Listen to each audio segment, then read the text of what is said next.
Purchasing beer, wine, cider, and ready-to-drink beverages is now a whole lot more convenient. Starting today, thousands of corner stores across the province have been granted licenses to sell alcohol. Good afternoon. That story in a moment, but first, OPSEU members are making a strong case to keep the Science Centre where it is. They've released the results of a new poll that looks at how GTA residents feel about the closure of the Ontario Science Centre. CTV's John Musselman is live with the details. John. Well, Michelle, this is a Union Commission poll, but their findings show that 72% of residents in the GTA area support reopening and repairing the existing Science Centre. Now, we'll show you some video. The OPSEU members gathered here at the gates this morning to discuss this poll. They made it clear that the findings show that people believe in the location where it is and that the government is making a mistake here. They want to see it repaired and fixed. They also questioned some of the findings on the safety issues with the roof panels, saying that those roof panels could have been repaired if the government really wanted that done.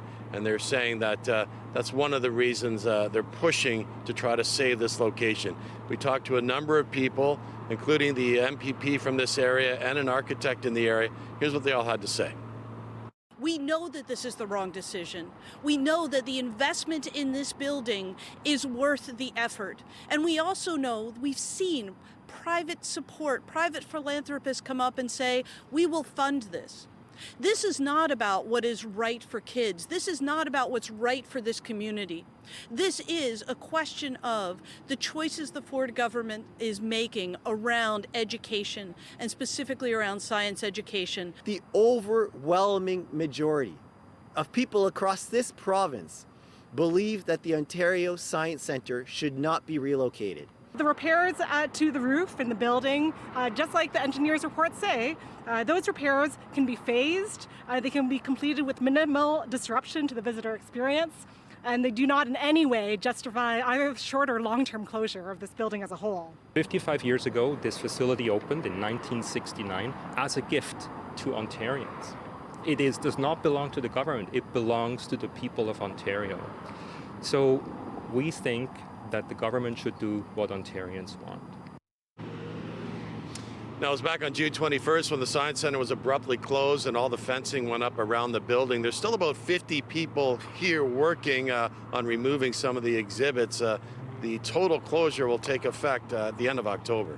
Reporting live, I'm John Musselman. I'll send it back to you, Michelle. Thank you, John. And returning to our top story, a big change to the retail landscape today as the province significantly loosens its grip on the alcohol marketplace. Alcohol is now available on store shelves at convenience stores in Ontario. CTV News Queen's Park Bureau Chief Siobhan Morris is live in Scarborough with more. Siobhan. We are inside one of those locations, 4,200 across Ontario, able to sell all kinds of alcohol starting today. At this location, no mixed drinks, but over here you can see we have some beer. On this side, made in Ontario wine. There has been some pushback to this plan that cost more than $220 million for the government to break a contract with the beer store. But owners of stores like this one say they're hoping that this opens up new streams of revenue. The wait is finally over. The coming soon sign taken down. The doors of the cooler open. This man grabbed a Canadian before 8:30 a.m. That's my favorite beer, and I have it like over the weekends. And I think it's convenient to buy because you don't have to go far away, just close to my place where I work. This store near Markham and Shepherd is one of 4,200 across the province, now allowed to sell beer, wine, and mixed drinks from 7 a.m. to 11 p.m. I'm very happy because I have only 5 minutes. I come and pick up in the beer for here, so that's why I'm very happy with that. Store owner Ram Markenboo moved in extra coolers to make room for his new stock. Expansion he hopes will be a difference maker. Convenience industry is almost dying, you know. We need a new blood, and I feel this is the new blood, you know. It's going to bring more people here. He's ready to meet concerns about putting alcohol in more places. We've been selling cigarettes and lotteries, and we already know about the laws and regulations. And all our staff, we are fully trained by SmartServe. But some doctors and shoppers alike are wary. And for people that have alcoholic abuse, right, it's not good because it's too close to home. And then for people that are always stealing from the liquor store already, it's not good because now they're putting the convenience stores and other people in that danger. This man didn't find anything to tickle his fancy in the convenience store case. I prefer to buy the beers or wine in LCBO because more to choose, so that sometimes I have buy a more expensive wines. Leaving empty-handed, the LCBO remains the only place in the province to buy spirits. Well, one of the things store owners do have to worry about is competition. This store is right across the street from a gas station that's also been approved to sell alcohol. The prices here about 10 cents more than they are at the LCBO. Those margins small again to try and remain competitive. Reporting live, I'm Siobhan Morris. Michelle, back to you. Thank you, Siobhan. And still ahead, NDP leader Jagmeet Singh speaks after announcing yesterday on social media he has ripped up the agreement between his party and the Liberals. More on what Singh said today coming up a little later in the newscast.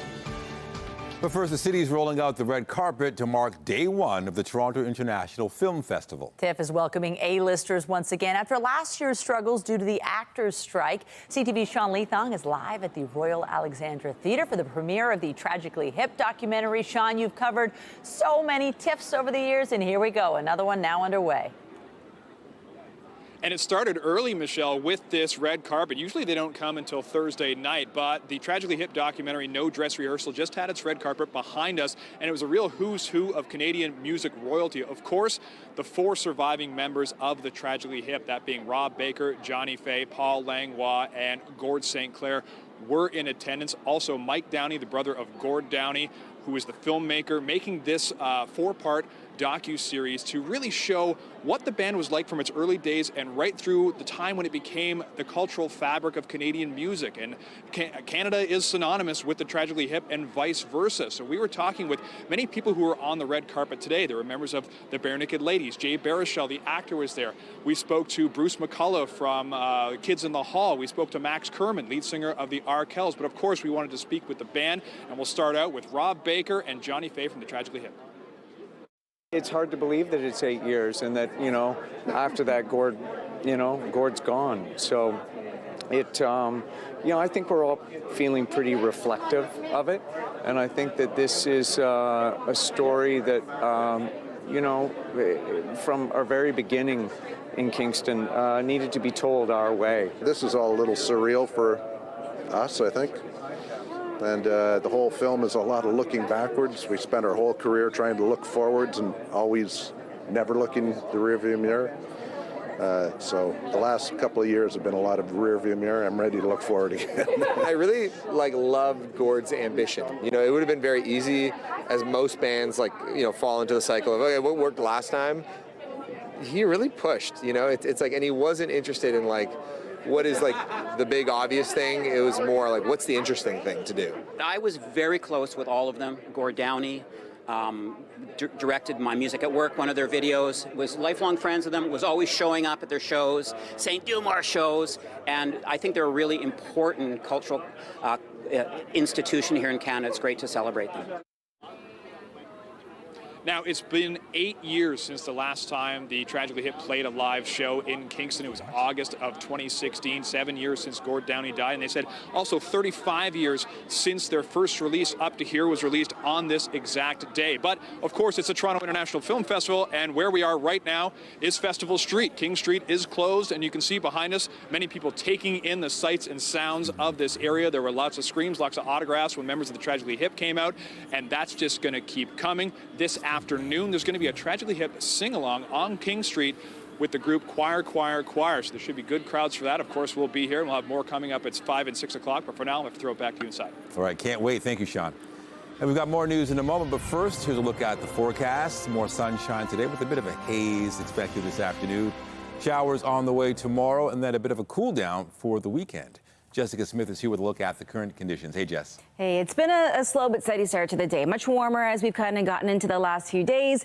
And then we're seeing that transition take place as that rain starts to make its way in, already prompting some rainfall warnings to portions of northern Ontario. We'll see how that impacts us as it makes its way in tomorrow. But for now, still holding on to high pressure and a beautiful start to the day. A southerly flow to the winds helping to keep things nice and warm, and it just increases as we head into the afternoon. So for the folks who are out at TIFF, it'll be a toasty one as we head into that that kind of middle and end point of our day. We're still sitting in the kind of low to mid 20 range. It feels into the mid to upper 20s already, and it only gets warmer as we head throughout the rest of our day. Right now through the islands, through Pearson, 22, 23, it feels into the mid to upper 20s. And then as we head into the afternoon, that southerly flow will help warm things up and the humidex values will start to climb. Coming up, I'll have a full look at your long-range forecast. We'll break down the rain on the way tomorrow, stepping into the weekend and the cool down. But right now, I'll send things back over to Michelle. Thank you, Jess. Thanks. We're monitoring breaking news this noon hour. A school in Brampton is in lockdown. Peel police are on the scene at North Park Public Secondary School. Police say the lockdown is a precaution. Officers are investigating an altercation between students that may have involved an irritant spray. Police say they will provide more information when they have it, and they are asking people to avoid the area. In other news, 2 people are dead after a single vehicle crash on the outskirts of Burlington. It happened just before 1 o'clock this morning at Guelph Line and Lowville Park Road. The vehicle collided with a rock barrier at a business. A woman was pronounced dead there at the scene. A man died in hospital. Police are investigating the cause of the crash. And a motorcyclist has been taken to hospital after a collision in Scarborough. Toronto police say it happened around 9 last night near Warden and Lawrence. A motorcycle and another vehicle were involved. The motorcyclist's injuries are said to be serious. Now to Ajax, where a man has been facing prowler charges. Now this is after a number of complaints in one neighborhood earlier this week. Durham Regional Police say they started getting calls Tuesday night, shortly after 9. According to reports, there was a man entering private yards and looking at residents through windows.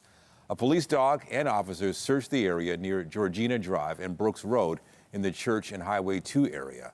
A man was arrested. If you live in that area, it's best to check your security surveillance systems. Sometime around 9 p.m. on that date, see if there's anybody suspicious on your property so that we can link that to this incident. We do have 3 confirmed 911 calls related to this, and that's not including the people who may have not called, who may have just, thrown this incident to the side and just decided that it wasn't worth their time, or who didn't even know that the person was on their property looking into their windows at all. Police say 53-year-old Cleus George is facing prowling-related charges, as well as criminal harassment charges.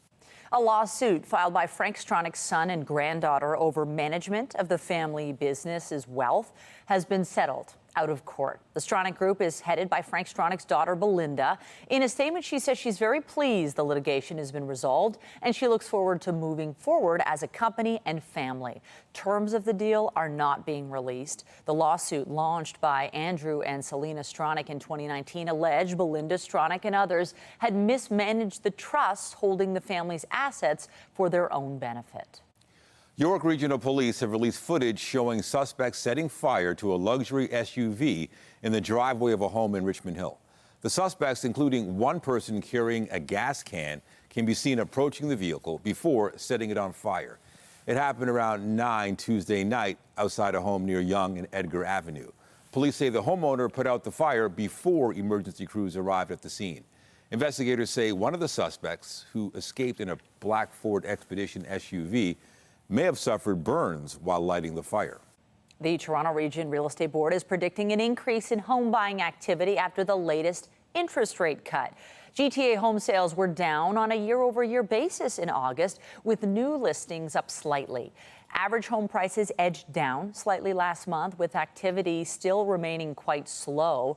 TREB expects that to pick up, especially for first-time home buyers who will take advantage of lower borrowing costs along with a flooded market. For more on this, we're joined by TREB Chief Market Analyst Jason Mercer. Jason, great to see you.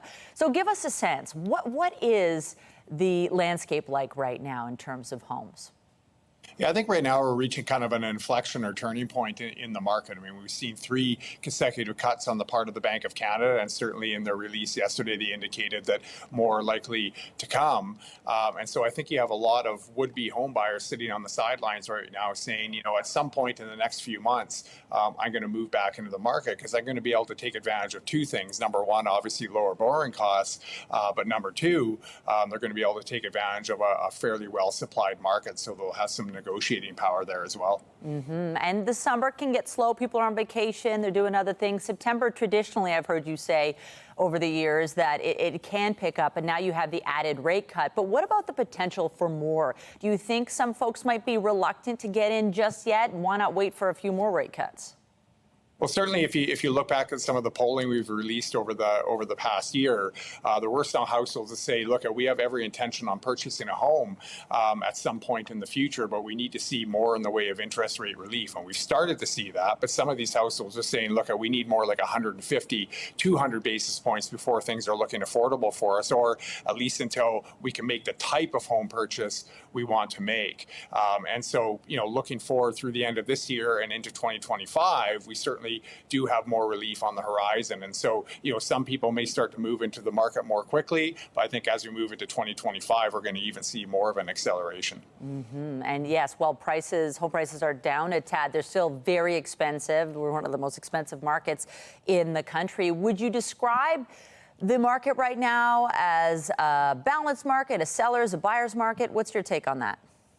I think certainly right now, and it depends on the segment. Like if you looked at the condominium apartment segment right now, there's a lot of choice. And so, that's why we mentioned first-time buyers, particularly in our release, because, they're very much interest rate sensitive. And so as that climate starts to improve, you're going to see a lot of households with the opportunity to, again, take advantage of lower borrowing costs, but also be able to, negotiate for say, a condominium apartment where there's a lot of choice out there right now.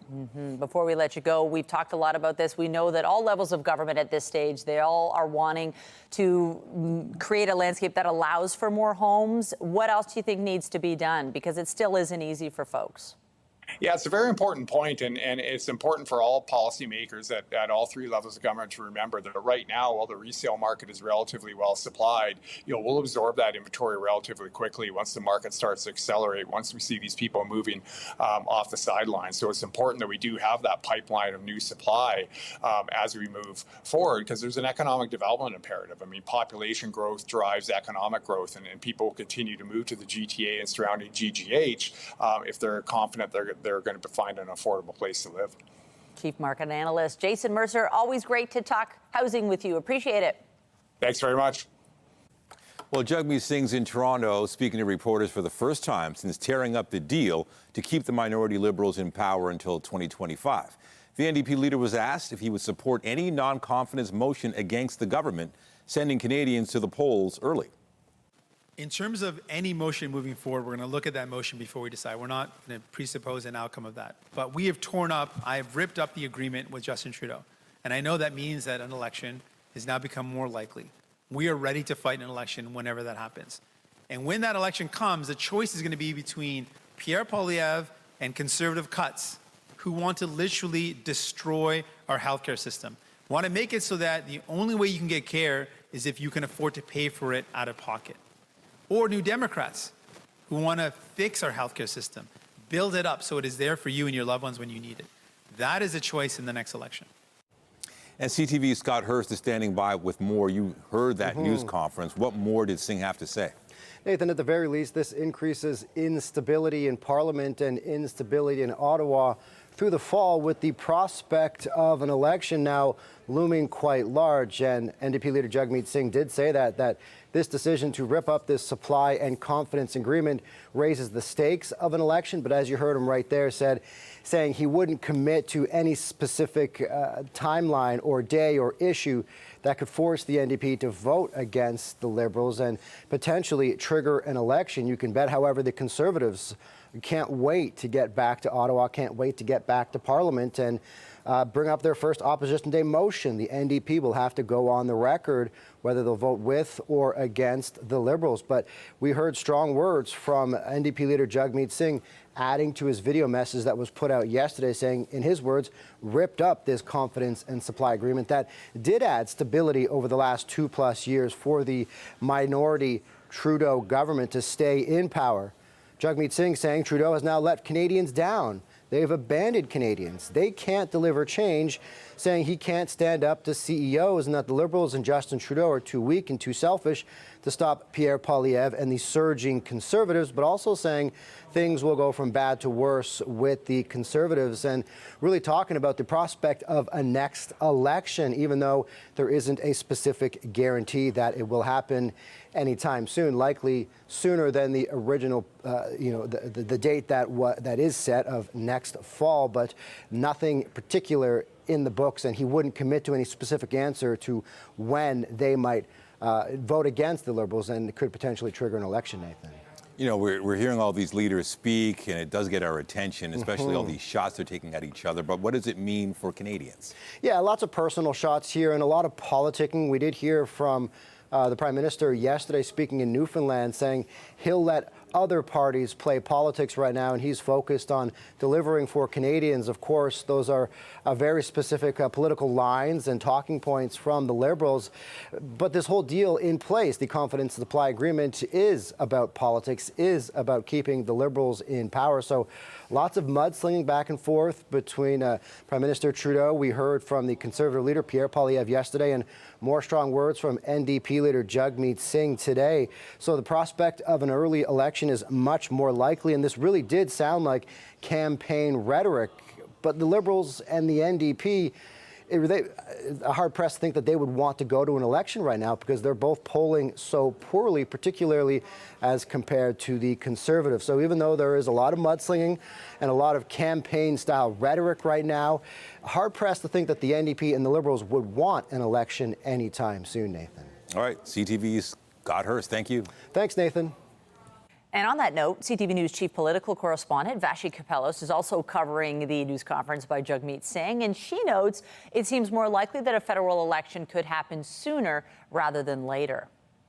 Well, certainly the takeaway for me in those comments, those questions and answers from Jagmeet Singh today is all around the possibility or plausibility of an election. I think that the consensus going into this press conference was, yes, the formal part of this agreement has been, quote unquote, ripped up by Jagmeet Singh, but in all likelihood, he's going to continue supporting the government when it matters most, on matters of confidence, really. And that's because there's no political imperative for Jagmeet Singh to go to voters right now, to force an election right now, because he's doing even worse than the Liberals in public opinion polling, and the Liberals are 15 to 20 points behind the Conservatives. But he used words like an election is more likely. He did not seem afraid of an election in any way, or did not imply that he would be opposed to one happening anytime soon.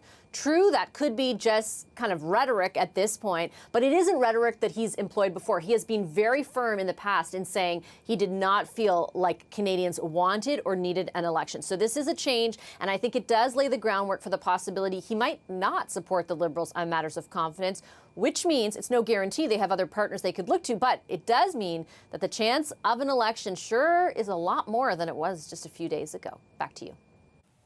In the Gaza Strip, health officials say an Israeli airstrike killed 5 Palestinians at the Al-Aqsa hospital in Deir al-Balah today. The victims were in a tent encampment inside the compound where displaced people had sought shelter. Israel says the strike hit a command used by Hamas and the Islamic Jihad. In southern Gaza, parents gathered at medical centers for their children to be vaccinated against polio. This is the beginning of the second stage of the vaccination campaign that has reached 187,000 children so far. Today, teams were in Rafah and Khan Yunis. Officials hope to vaccinate 640,000 in the territory. Both Israel and Hamas have agreed to limited pauses in fighting to allow for the campaign to proceed. Pope Francis celebrated an afternoon mass in Jakarta today before an estimated 100,000 people.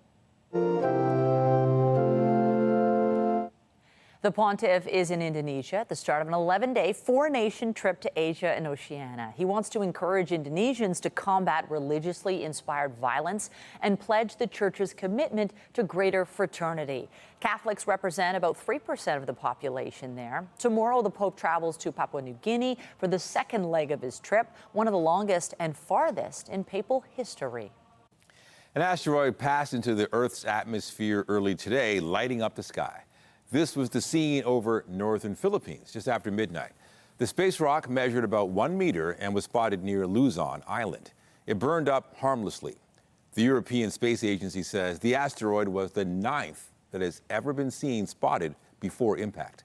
Rome is considering limiting access to one of its busiest tourist attractions. A proposed plan would require visitors to the Trevi Fountain to have a prior reservation. There would also be fixed time slots and a limited number of people allowed to access the steps around it. Officials say the situation at the fountain is becoming very difficult to manage. This move comes as the city prepares for an expected big year for tourism. The capital will host the 2025 Jubilee, a year-long Roman Catholic event expected to attract 32 million people. Jess.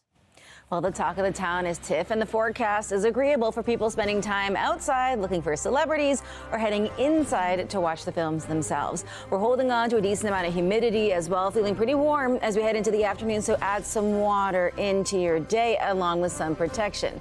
Coming up, I'll have a full look at your long-range forecast, including breaking down this low-pressure system and cold front on the way, set to bring some pretty intense rain across southern Ontario. All those details coming up right after the break.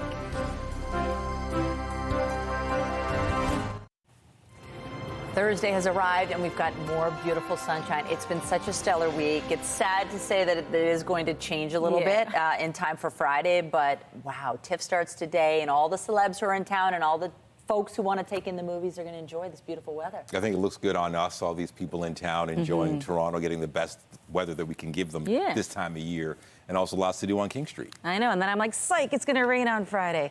But it'll be beautiful today, and I feel like we have the right kind of setup where even if it does rain, you'll be all right, you know, and it's not an all-day rain affair, but we do have to be conscious of the fact that it will impact your day from the commute to the activities you do outside. Weather is brought to you by the Presler Law Firm. Injury lawyers you don't pay unless they win. Now, beautiful sunshine to start the day, a really nice sunrise if you're an early riser.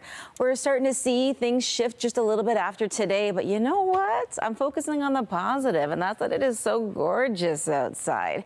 Now, as we head into the afternoon, that daytime heating takes a little longer as we get into this time of year, so the hottest point into the afternoon will be kind of in that humidex value range of feeling into that upper 20, low 30 mark. So just factor that in, water, sun protection, all those regular things, right? Right now we're sitting at 23, but it already feels like 28, so that humidity is already there. It's already feeling pretty sticky. Where we've seen the shift already take place is in Northern Ontario, so they were in the 20s a few days ago. As the system has pushed its way through and there's colder air behind it, they're cooling down significantly. So Peawanuck, normally it's a little fresher up there. They're just at 7 degrees right now. For us, though, sitting at 25 into the afternoon, that humidex value will kind of creep into that 20, 29, maybe 30 range. But everybody experiencing a ton of warmth as we head throughout the day today. So great for whatever you want to do, whether you're taking in TIFF or just going for a walk. Heading into this evening, it is warm. So as that cloud cover moves in, think about it like you have leftovers you've warmed up. You put the lid on it. That's the cloud cover. It's going to hold all that heat that we build up throughout the day. So it's a warm one as we head through this evening, so maybe a little challenging for sleeping. As we head through our day today, lots of high pressure, really beautiful. But there's that line of showers along with the cold front that will push its way down as we head throughout the rest of our day today and into the day tomorrow. It is a pretty large, widespread system that is going to bring the potential of some heavy downpours. It's prompting some rainfall warnings in Northern Ontario right now. We'll see how that comes to fruition for us. But as we head throughout our day today, fantastic. I'm getting outside after the show. I'm going to go for a little walk, enjoy the sunshine. But we are going to see the rain start to push in tomorrow morning. As we head into the morning commute for a lot of folks, it's relatively dry, just a little cloudy. The further kind of west you go, that's where we watch the showers begin. And then for us, we get a few rounds of it through late morning into that midpoint of our day. We're looking at, again, thunderstorms heavy at times, heavy downpours, and then some breaks. With this comes the potential of flash flooding. We've already been dealing with that quite a bit throughout the summer season. So just prepare yourselves accordingly. And expect maybe some longer commute times throughout the day. Getting into Saturday, a lot of this as it rotates will kind of focus back in central Ontario, but we are still watching for the chance of scattered showers here in the city as we head throughout our Saturday. But overall, it's just mostly cloudy. So the bulk of the rain is kind of midpoint of our Friday overnight and into our Saturday morning. Temperature-wise, very seasonal today. And then as that cold front pushes in, we start to cool down a little bit as we head in towards our Friday, which is pretty seasonal at 21. And then through your Saturday, through your Sunday, that's where we start to dip down our kind of first single-digit low of the meteorological fall season as we head in towards our Saturday night. And then honestly, it clears up pretty quickly into Sunday, and then we get back to seasonal and back to sunshine. Nathan, Michelle, some things back to you. All right. Thank you, Jess. Thanks. 4 major natural disasters across the country this summer led to a record number of insurance claims. The Insurance Bureau of Canada says the industry is addressing around 228,000 claims, a 406% increase compared with the previous 20-year average. Major flooding in southern Ontario, including the record storm in Toronto, the Jasper wildfire, a hailstorm in Calgary, and flooding in Quebec, were the main causes. If you fly with Air Canada, be prepared to get to the airport early. The airline has changed its rules regarding check-in. CTV's Hafsa Arif met a passenger who found out about it the hard way. Dakota Clark arrived at the Halifax International Airport 45 minutes before check-in. Despite getting there in what she thought was enough time, she didn't make her flight. The check-in time changed from half an hour to an hour, and I was late for the check-in. Which is a new rule Air Canada has recently changed for domestic flights. It's kind of frustrating because I had work tomorrow that I'm not going to, and I had appointments to go to at the end that needed to get changed. The airline says the changes ensure an efficient boarding and baggage loading process. They don't want to take delays. They want to minimize delays, get you on the airplane, 10, 15 minutes before scheduled departure time, and they can guarantee that the airplane will leave on time. That's ideally what they want. But some travelers are finding it inconvenient, especially for those who live farther away. If I was traveling from home to the airport, yes, it would make a difference. You'd need extra time. Others don't mind it. I like to come early. I like to be prepared and take it easy. For Clark, who isn't from here, planning ahead was difficult. She had to wait hours for a new flight. I don't know the way here, and I don't know how long it takes from where I am to get to the airport. It just makes everything more confusing than it needs to be. Industry experts say there are many airlines that do not require travelers to arrive at a certain time to board. The industry is investing billions of dollars to try to introduce technology that will simplify the process. We really have not implemented the technology that we do have. Although Air Canada asks passengers to check in an hour before their flight, Halifax Airport advises travelers to arrive at least 2 hours before to ensure that they make their flight. Hafsa Arif, CTV News, Halifax. Coming up is groundbreaking research that could dramatically affect outcomes for patients in comas. A new device that can detect consciousness in the brain. Details after the break.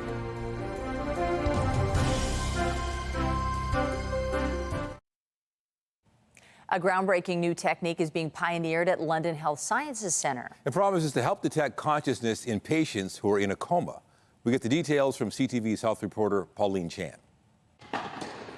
This is what patients who were comatose due to a brain injury were asked to imagine playing tennis. And for one patient, it lit up parts of the brain seen through functional near-infrared spectroscopy.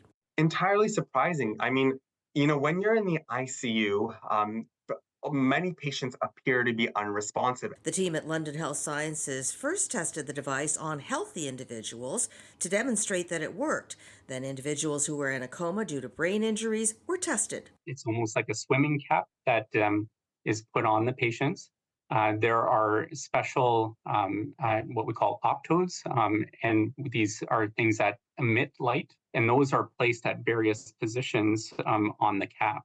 And those correspond with different positions around the brain as well. Before the FNIRS device was used, there was no real way to tell which patients had what's called preserved consciousness. So asking someone to imagine playing a game of tennis is a test for consciousness because you have to be able to hear the instructions, you have to be able to understand the instructions, and then you have to be able to act on those instructions. Carneg Kazazian says this procedure can help families and physicians determine the best course of action for patients, whether palliative care or more aggressive measures. And while a positive response to the test confirms preserved consciousness, the team says a lack of response doesn't necessarily mean a lack of consciousness. It could be they could hear it, the instructions, but they just don't have that cognitive capacity, or they just don't have the energy to imagine playing tennis over and over. There could be medications that are influencing. London Health Sciences is continuing further tests. As for the patient who demonstrated that he could imagine playing tennis, he did come out of his coma. Pauline Chan, CTV News. A new report from CUPE's Ontario Council of Hospital Unions says facilities around the province are dramatically understaffed. It says there are more than 23,000 job vacancies in Ontario hospitals. That's a 534% increase since 2015. The union says hospital beds are lacking as well, with only about 2 for every 1,000 people last year. CUPE is also accusing the Ford government of having inadequate plans to add capacity to the hospital system. The government plans do not measure up to these things. In fact, they bragged about the number of beds that they've created since COVID, but those beds fall far short of what is needed, about 3,000, 3,500 beds short of what is needed, just given these cost pressures and these demand pressures. But for the period ahead, it gets worse. The plan is 3,000 beds by 2032. That's about a 0.82% increase, so less than a quarter of the actual demand pressures. The union says the province would need to spend an additional $2 billion a year to add the required hospital beds and to fill existing staff vacancies. Many parents across the country are struggling to find childcare that is flexible, affordable, and reliable. For some parents in Waterloo Region, the solution is a small army of self-proclaimed grannies. CTV's Spencer Turcotte tells us the Grandma Babysitting Club is hoping to fill that void. Rhea has gathered about 5 other grandmas through thorough interviews and background checks to help fill the gaps. Not all are grandmas in the literal term, some just at heart. I've always loved children. I've always been around children. And what they need is a grandma. Her band of babysitters do need to be retirees, though, in case a parent needs care out of the blue. The grandmas then provide in-home care for $20 an hour at any given family's house, eliminating licensing hoops they'd have to jump through if the care was being provided at a center or outside the family home. Short notice, short term. I do not do it for a long time because we have nannies for that. One of the grandmas helping out is Deborah Lashbrook. She shares a special bond with little Luna. I feel when I'm with Luna, I am like her grandmother. While the two like to learn and sing together, you are my sunshine. Deborah says Luna has helped her with her transition into retirement. She helps me be in the present because when we're reading a book, that's all I think about. Luna's father, Alexander, is grateful for the care, especially while he's working from there. Definitely can't work at home and manage the kids. Sometimes it's unavoidable, but definitely on an ongoing basis, we need the help. Plus, he says they tried to go the more traditional daycare route, and Luna preferred being at home one-on-one. We're able to juggle our schedules. We didn't necessarily need to put Luna into something full-time. The only problem with the Grandma Babysitting Club? I don't have enough grandmas. So as the need for childcare grows, Maria is hoping her Grandma Babysitting Club can grow with it, meaning more smiles on small faces like this around Waterloo Region. Spencer Turcotte, CTV News, Kitchener. Get Toronto's top stories, breaking news alerts, and watch live. Download the CTV News app. Colder weather is around the corner, and it won't be long before you have to adjust your thermostat to cooler temperatures coming. Now, if you have natural gas, when is the last time you took a close look at your gas bill? One homeowner recently found out she's been overpaying for years. CTV's Pat Foran has her story on Consumer Alert. That is totally not right and unfair. Portia Choi lives in a Mississauga townhouse and tries to keep her bills under control. She was always concerned that her Enbridge gas bill seemed high, and last year, after getting one that was almost $200, she asked her neighbor if she could compare her bill with theirs. That's when she discovered her customer charge was more than $77 a month, while her neighbor's was less than $21. I was upset, and I can't understand how this mistake can be made. Enbridge charges businesses a commercial rate for natural gas and homeowners a residential rate. But on your Enbridge bill, it just says customer charged, so Choi had no idea she'd been overpaying for years. She'd been charged a commercial rate on her gas bill from 2016 to 2023, an overpayment of about $4,500. It's money she wants back. I should be able to get back my overcharge money. They are a big company, they are huge. When Enbridge reviewed Choi's case, they agreed there was a mistake and refunded her $1,428. A spokesperson told CTV News her account was set up in error. This is an unfortunate situation. Where billing errors have resulted in overbilling, the customer may be credited with the amount erroneously billed for a period not exceeding 2 years. Choi also reached out to the Ontario Energy Board, which agreed Enbridge only had to pay back 2 years of the overcharged payments. Choi contacted CTV News because she feels she deserves all the money back, which is an additional $3,000. Taking $3,000 from my retirement fixed income is totally unfair and not right. Pat Foran, CTV News. The Blue Jays wrapped up their 2-game series with the Philadelphia Phillies yesterday afternoon. And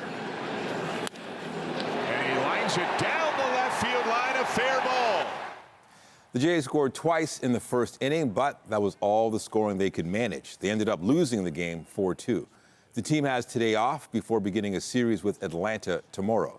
The Jays currently sit at the bottom of the AL East. Meanwhile, the former Blue Jay is staying in San Francisco for a while. Matt Chapman has agreed to a $151 million 6-year contract extension with the Giants. The Gold Glove third baseman will get a $1 million signing bonus payable next year and annual salaries of $25 million. He signed with San Francisco as a free agent in March after 2 seasons in Toronto. It's a marquee matchup when the NFL season kicks off tonight. The reigning Super Bowl champion Kansas City Chiefs will begin their title defense against the Baltimore Ravens on Thursday Night Football. The Chiefs beat the Ravens in last season's AFC Championship game and will go on to win their second straight Lombardi Trophy. Kickoff is shortly before 8:30 tonight. And the Philadelphia Eagles and Green Bay Packers have arrived in Brazil for the first game ever to be played in South America. Security has been tightened in and around the stadium in Sao Paulo after players voiced concerns about safety in Brazil's largest city. The Eagles and Packers play tomorrow night. It's the NFL's first week 1 game held on a Friday since 1970.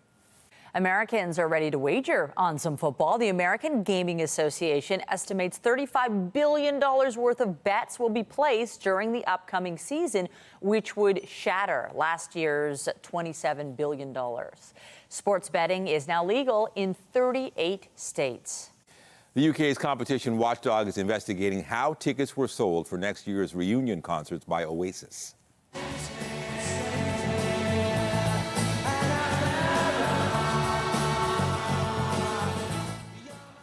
Live Nation's Ticketmaster will be the focus of the investigation, specifically the use of so-called dynamic pricing, where prices can vary rapidly based on changing market conditions. A lot of Oasis fans waited online for hours Saturday while trying to buy tickets. They complained they ended up paying more than double the face value of the ticket as a result of the pricing policy. Oasis says it knew nothing about dynamic pricing and leaves ticketing matters to their management team. Coming up, the city is now on Star Watch, with today marking the start of TIFF. We have a roundup of some of the famous faces who will be walking the red carpet. The stars will be out in the city starting today for the official start of the Toronto International Film Festival. CTV's Andrea Case has more on who will be walking the red carpet and the films they'll be promoting. We should get your medication under control. It is under control. It's under my control. Angelina Jolie trained for months to learn how to sing in the biopic Maria about Maria Callas, saying it's the hardest thing I've ever done. It terrified her. The film will not be at TIFF, but she will be receiving the TIFF Tribute Award in Impact Media, the award given to a professional who connects their social activism with cinema. Cate Blanchett will receive the TIFF Share Her Journey Groundbreaker Award during the festival, which honors a woman in film who has championed the careers of others and paved the way for the next generation. She stars in the quirky drama comedy Rumors. In this Canadian-made film, Blanchett plays German Chancellor Hilda, who is hosting an annual G7 summit that inevitably and bizarrely goes awry. Another Grand Dame of film, Nicole Kidman, with the North American premiere of the erotic drama Baby Girl, also starring Harris Dickinson and Antonio Banderas. The film shows Kidman as a high-powered executive who risked it all for a sexual relationship with her intern.